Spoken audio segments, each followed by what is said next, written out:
Welcome to the Advisor View, brought to you by Citizen Mint. Join us as we explore the origins, business journeys, and unique insights of exceptional wealth management firms. My name is Josh Heil, and I'm the co-founder and CEO of Citizen Mint, a platform that provides access to exclusive private market investments. This is our inaugural episode of the Advisor's View podcast, where we'll highlight exceptional wealth management firms, including what led them to the space, how they built their business, how they may use alternative investments in their client portfolios, and what trends they are seeing in wealth management. Our first guest is Bruce Herbert, who founded Newgrounds Social Investments in 1994, the first social purpose corporation and a pioneering sustainable impact money management firm for individuals and institutions. He has also co-founded and served as first director of the Northwest Coalition for Responsible Investment and has served on the governing boards of the Interfaith Center on Corporate Responsibility, Sustainable Seattle, and Northwest Board of U.S. CIF. He has also served overseas as a human rights observer and has been a shareholder engagement consultant to public funds, mutual funds, student organizations, and legislators. Trained on Wall Street with Merrill Lynch, Bruce grew up in Virginia farm that has just celebrated its 200th year in the family. There, he learned the value of hard work as well as the importance of accountability and sacrifice for the common good. Welcome, Bruce, to the inaugural episode of the Advisor's View podcast. Thank you, Josh. It's a pleasure to be with you. So let's just start out with what led you to be a financial advisor? Well, I got to Wall Street in the typical way, really, by studying Buddhism in an Asian monastery for half a year. But seriously, I did spend a half a year traveling and studying in Sri Lanka and Nepal and Thailand, Pakistan, and India. And I found myself in countries that were dictatorships and in places where people enjoyed none of the rights or prerogatives that we so take for granted here in the United States. And so after my return, in addition to teaching English to Asian refugees, I decided that I really wanted to learn something more about both our business and our political systems. And so, a long story just a little bit longer, just then my southern grandmother turned 90, and I wanted to spend more time with her while I could. So I pulled up stakes here in Seattle and moved to Columbia, South Carolina, where I lived with and helped care for her until her death at age 92. And we had such fun. It really was one of the best things I've ever decided to do in my life. And this was circa 1984. And it was during that time I was introduced to the head of Merrill Lynch there in the state. And he hired me. And the rest, as I say, is history. And so what do you love about your job? What gets you up every single day and gets you ready for work? Well, after the alarm clock, it's first and foremost certainly is the satisfaction of really helping individuals, families, and institutions to meet really important financial goals, but in a way that aligns with their ideals and hopes for the future. A close second in terms of motivation, and one which directly supports the values-aligned investment, is using our rights as shareholders to negotiate with companies about improving their operations, whether from a fairness, equity, human rights, or sustainability perspective. And I need not tell you, Josh, that this can all be accomplished without sacrifice to a company's long-term profitability or financial return. And I think that's such a big, important point, because I think everybody assumes, well, if you're going to give something up there, and I don't think you have to. And I think that's our philosophy as well. So what differentiates Newground from other wealth managers? I mean, there's so many wealth managers out there at the current point in time, a new shop coming up every single day. So what is your really differentiation from the others? Well, where to start? I was thinking about this, and I think there may be 6 things that actually really come to mind. And the first one pivots off of what you just said, new startups, and it's longevity. In just February of this year, 2024, Newground celebrated its 30th anniversary, and now I have 40 years in the business. And since inception, Newground has really had an exclusive focus on what's currently called ESG impact investing. And I think that might make us now the oldest still independent registered investment advisor in the country. And so that kind of storied tenure can be seen as a proxy for high conviction, which certainly separates us from other firms in the crowd of advisors who, frankly, either don't understand ESG at all or maybe just keep some small ESG product offering gathering dust on their shelves until somebody comes along asking about it. So that's one. Being a fee-only fiduciary, 30 years ago, that totally set us apart from other firms, and even now still distinguishes us from many advisors and, of course, all broker-dealers, insurance agents, and the like, who continue to earn most, if not all, of their income by selling product. And third, shareholder engagement. I mentioned that earlier, and that really makes Newground totally unique among wealth advisory firms and even kind of stand out among our ESG peers and colleagues. And advocacy of this sort also constitutes a second key indicator of high conviction.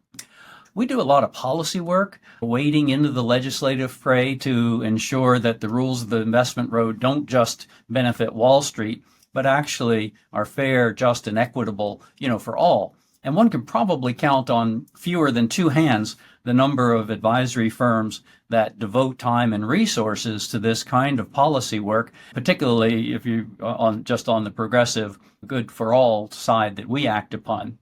And financial planning is still somewhat unusual across the broker advisor spectrum. And lastly, tax planning.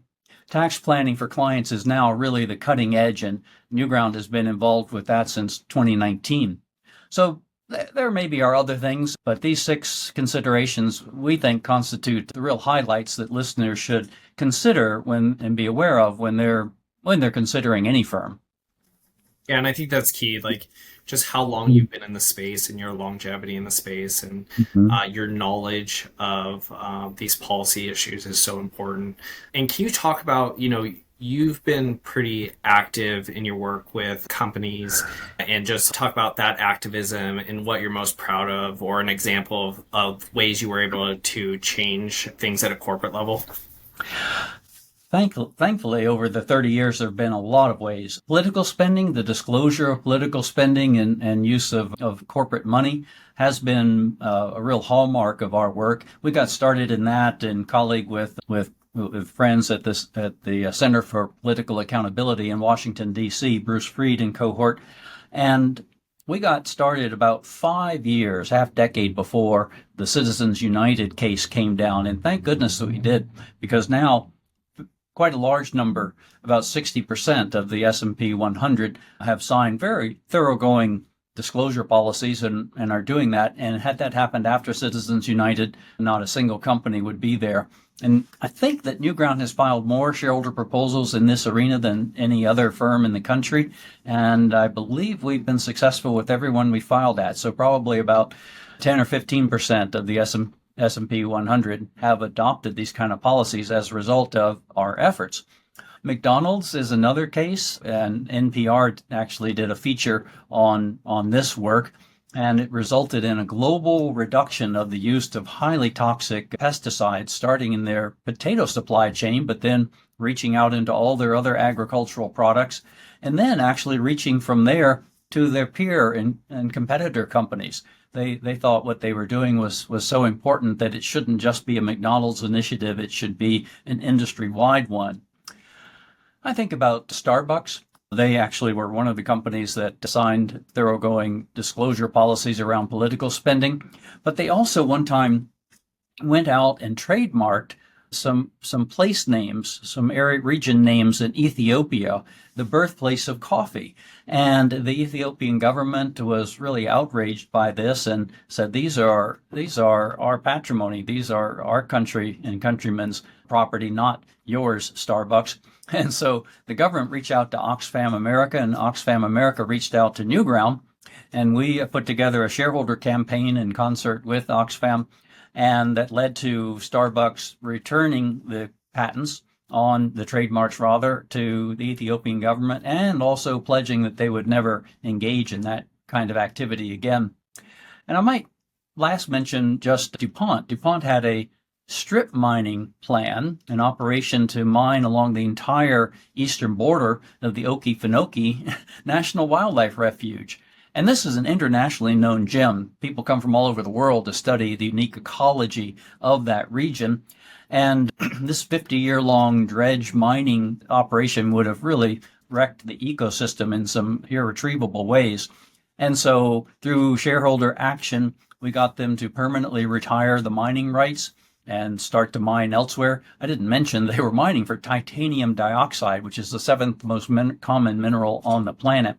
So those are a few of the things that we've been able to accomplish, some lasting and enduring benefits, both in policy realm in terms of political spending, but also in really tangible terms, in terms of like things like the Okefenokee and lowering pesticide use. That's amazing. And it just kind of shows you can make like a very strong difference. Like just the work you've done has real impact. So that's awesome. And so how have you seen the financial advising space evolve over the last decade? We kind of are in this realm of like new technology, but also different demographics are impacting financial advising. And so what have you seen kind of as the big changes? Mm-hmm. Well, there's clearly been a decided shift toward fee only and operating under a legal fiduciary standard or framework. However, we shouldn't be mistaken, though rhetoric may be spoken, so-called best interest and suitability and hybrid model, this sort of terminology, there still is a furious backlash from the usual suspects against being held to a truly higher standard of fiduciary care. That said, there are widening pools of fiduciary care opening up, and this, along with what you mentioned, new pricing models and significant leaps forward in technology, have really allowed an increasing, what I like to think of as a democratization of planning services. And this makes these kinds of tools and assistance really available to many, many more people at lower dollar thresholds, lower wealth thresholds, and perhaps the people who need it most. In my book, the folks who are very well off, they benefit from financial planning, but they don't need it as much as people who are playing their cards closer to the chest. I think that's been one or two of the main things that we've noticed. Yeah, and I think that's so true. This democratization and just better tools that even democratizes the capabilities of firms at different sizes and what they can serve and how fast they can serve clients is huge. Exactly. So how do you see your business evolving over the next few years? What are you concerned about? What are you thinking about? Well, I hope it won't seem immodest to say that Newground has always been somewhat ahead of the curve. I mean, significantly so in becoming the nation's first social purpose corporation, and 30 years ago, choosing an exclusively ESG impact focus for the company, and becoming very early on a registered investment advisor, which eliminates the conflicts of interest that commission-driven product sales has. We also were early in adopting a holistic financial planning approach as opposed to just being a money manager investing portfolios. And then also, again, actively engaging in shareholder dialogue and negotiation, which, as noted above, clearly separates the wheat from the chaff in terms of high levels of conviction.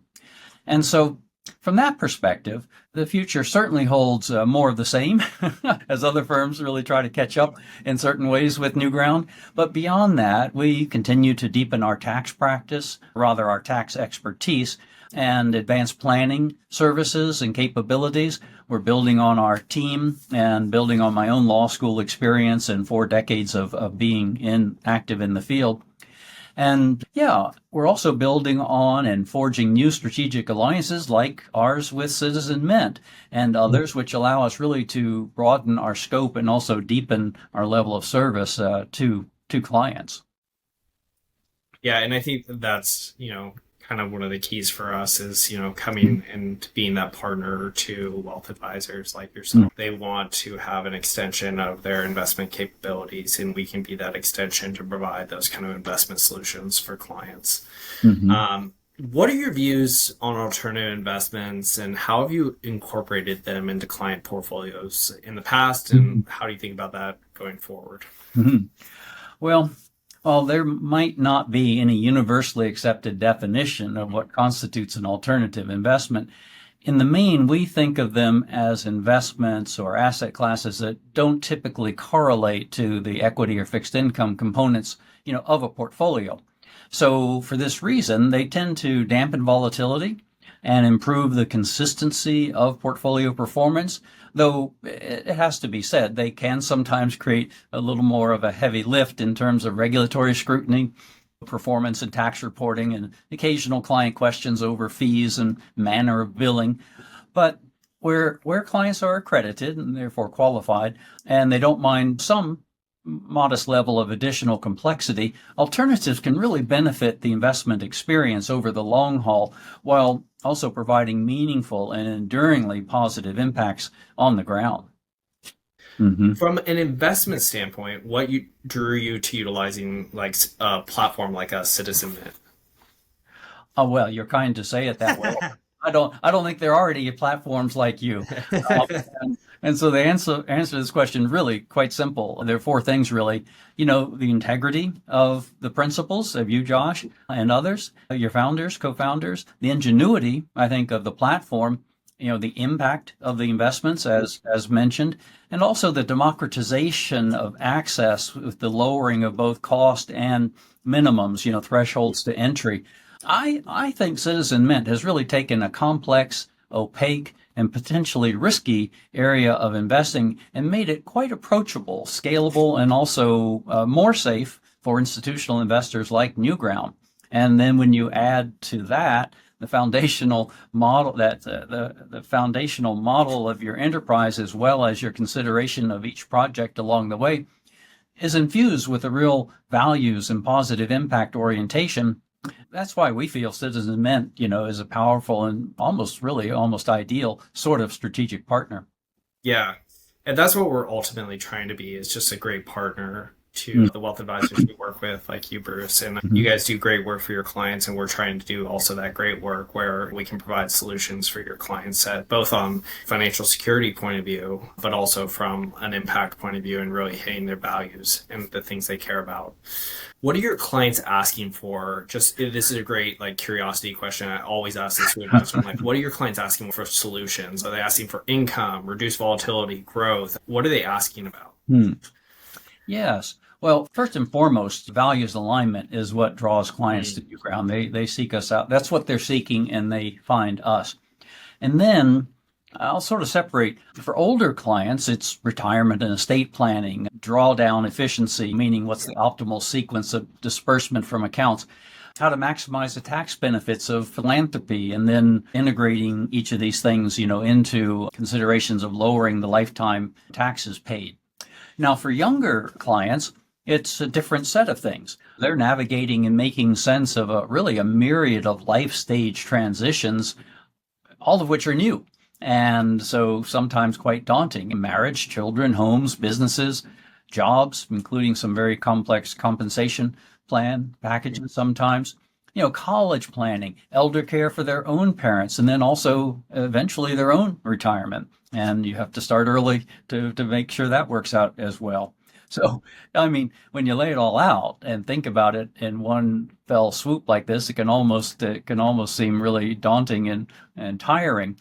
But what it means is that there's really never a dull moment, and importantly, almost never a point in a person's financial life when trusted counsel and expert financial and excellent financial planning can't really improve a person's well-being and their outcome and their outlook.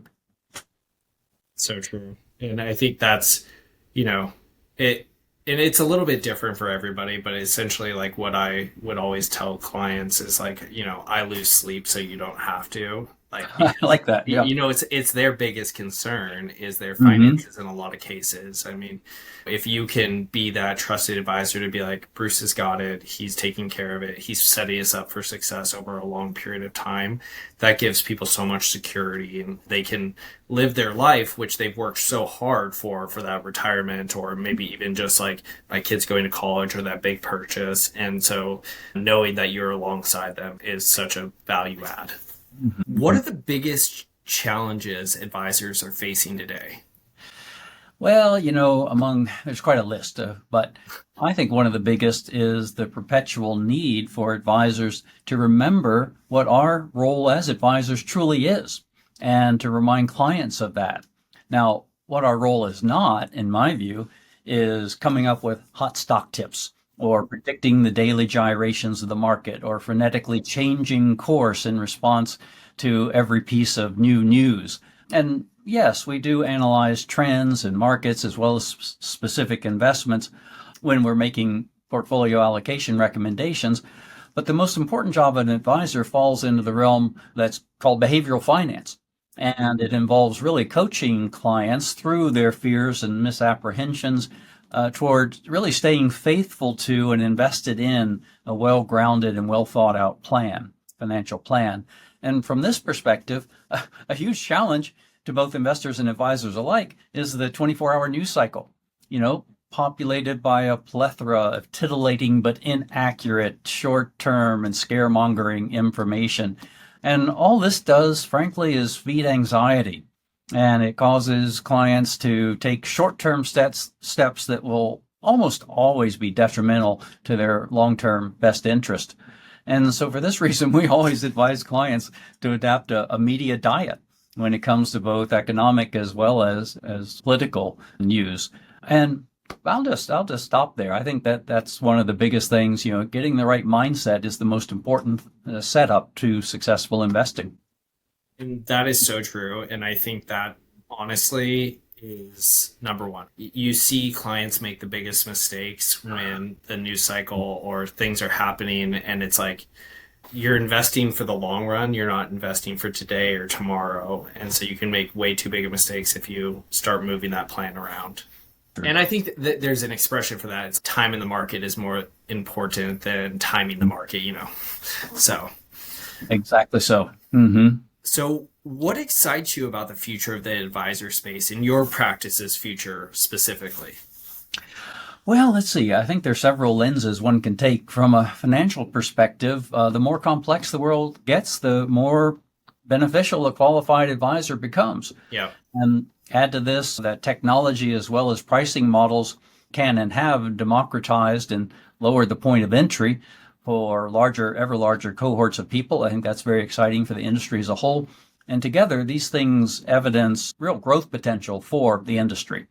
From a values perspective, in our experience, every piece of bad news awakens a new cohort of people to a desire to use their money and resources in profoundly different, much more sustainability and fairness-oriented kinds of ways.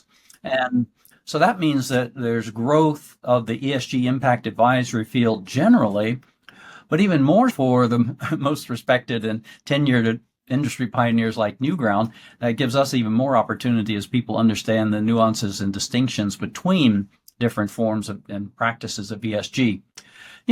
For decades, many of us have said that the goal of responsible investment was to simply have it become investment, that these practices and levels of analysis would just become what everyone does because it makes good financial sense.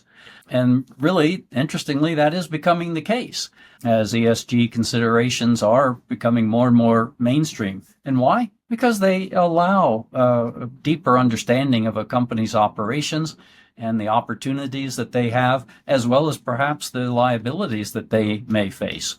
And also provides really enhanced insight into the numbers. And everybody crunches the numbers first, but ESG analysis, it gives a different tone, sheds different light even on the numbers. And so then lastly, from an impact perspective, each of the trends just mentioned, multiplied by an increase in the number of investors exercising their shareholder engagement rights, should greatly leverage our influence on companies and the ability to influence them toward the good, to act with high standards of transparency and accountability. And frankly, we view transparency and accountability as the true bottom line of responsible investment, being the metrics that both advance all milestones and also the tide that raises all boats. So from each of these perspectives, there certainly is quite a lot, I think, to look forward to. Yeah. No, that's amazing. And so where can individuals find out more information about your capabilities? Well, probably our website is the best place, www.newground.net, NEWGROUND.net. And we'll also have a link to that in the description so that individuals can grab that. And then if you're ever interested in finding out more information about Citizen Mint, we have ours at citizenmint.com. And Bruce, this has been amazing. I'm so excited for what you have going on and the way you treat your clients. You talk about integrity, and you live it each day with how you treat your clients and their wishes and just the way you work with them. So thank you again, and we look forward to having many more conversations like this in the future. We do as well. Thank you for everything you have done in the industry or doing for us as a company and for being who you are. All right. Thanks, Bruce.